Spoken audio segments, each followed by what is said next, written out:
Qërë sa mirë këtu për shembull në DM të Gjermanisë e ki edhe këtë pjesën ku mu ishme ndru bebe.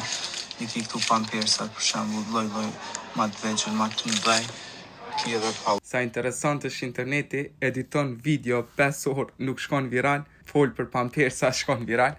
Desha me dhënë një mendim temin rreth 2 komenteve që merr dhe interesant, thanë që në Kosovë të kishin pas një gjatë tillë, e kishin vjedh pampersat ose kishin nejt tan ditën aty nuk kishin pritu hiç. Unë çka mendoj? Unë mendoj, ndoshta më herët shkaku që u kanë fukarallëk, është një fjalë thot fukarallëk i maskarallëk, ndoshta shkaku që asaj ka pas mundësi me ndodh kësi gjona më herët, po tash, sidomos gjeneratat e reja që janë të shkollume, janë civilizu, edhe mundi me kuptu edhe këtu për shembull në Gjermani, pse nuk pi bëjnë për shembull, pse nuk pi vjedhin, edhe këtu ka plot kosovar, plot shqiptar, nuk ndodh një gjë tillë. Edhe në Kosovë kisha pas shumë dëshirë me bani sen i tillë, se është diçka me të vërtetë shumë e dobishme, se edhe unë kam një djalë të vogël edhe e di çka do të thonë mu kanë domethënë prind, shumë na hyn në punë këto. Jemi jashtë edhe duhet me ndru bebën, e ndrojmë. Në arte marketeve që janë të më dëgju, nëse kanë mundësi me bani sen tillë, ne ta kishim bën, edhe kishim fituar edhe klient, shkaku se aty kur të shkon edhe shet diçka edhe blen, kallzoni edhe ju në koment a mendoni se me të vërtet do i kishin keq përdor apo si në Gjermani, domethënë edhe në Kosovë kish vazhdu të funksionu shumë në rregull pa probleme. Më shkruani në koment.